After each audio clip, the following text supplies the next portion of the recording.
It's Monkey Maynia. Here, a hypothetical for you. You pick up a toy that you had no real interest in, purely because it was discounted from $54.99 down to $14.99. Now, are you really going to give that toy a shot? The respect that it may deserve? Well, in this case... Oh, sorry, I was talking about Studio Series Rise of the Beasts. Leader Class Apelinq, by the way. I did not. I got it out of the box. I looked it over with the scorn reserved for unwanted repaints and Silverhawks fans. Transformed it once and said, that's fine. And that was the most succinct review I'd done in a while, but it wasn't quite accurate because what I thought was a pretty mediocre 5 out of 10 toy was actually, mind-blowingly, more like a 6. It's fine. It's good.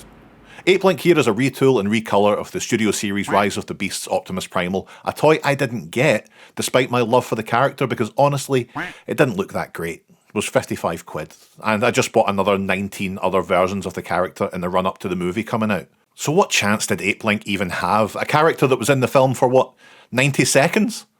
I mean, that's not a hugely helpful metric since I did buy Snarl from the 86 movie line, but still, the photography made it look awful. Those legs, that lumpy grey tone they used, like old school cafeteria mashed potatoes.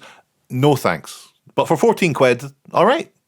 Still, there's a lot of great detail on the boy if you look closely, and it's kinda won me over. You know, it's still an unappealing overall design. God knows a spot of colour wouldn't go amiss, but that's not the toy's fault, is it? Proportions-wise, they did a decent job, but the back of the legs look absolutely honking. Proper shitty stuff there. Just awkward, stubby, way too busy. I dislike the legs, everyone. You can have them standing up here like a dad at the beach, or you can get those ankles turnt! And we can get into a proper gorilla stance. Get these accessory blades in there, and we're Apelinqing. Smart thinking. Maybe not as articulated overall as I would have liked. Maybe an ab crunch would have been nice, or at least a way to have him hunch over a little bit. But I do dig the accessories, almost. You get the transwarp carrot that Apelinq had in the film, which you can kind of hold if you balance it the right way.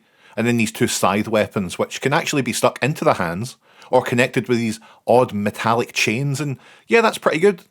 The transformation's pretty primal-ish if you've ever done that before. If you haven't, effectively the boy flips around 180, you bring the armour up and over, open up the chest, swivel the heads around and close it back up.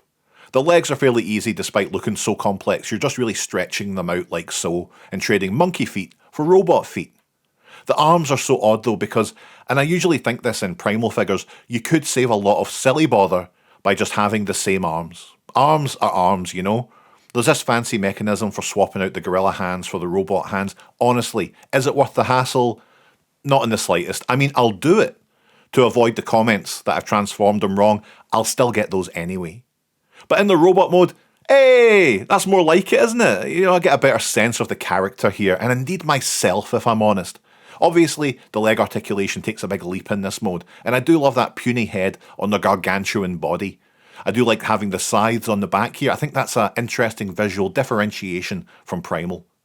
But since initially messing around with them, I've kept them around, and I dare say I've come to quite enjoy the transformation and the pretty impressive engineering. It's a fun toy to change back and forth, even if either mode is pretty lacking in excitement. When you compare them to something like the crazy Takara Primal from around the same time, it shites on Apelinq, which is maybe an unfair comparison, but hey, we're an unfair channel. People say it all the time, it's unfair that I got all the talent. Yeah, you know, I'm glad I got it. Certainly glad I didn't spend 55 quid on it. You know, as it stands, it's an okay addition, a passable piece of movie memorabilia. But where to put him? The monkey shelf is officially full, so someone has to go. But who?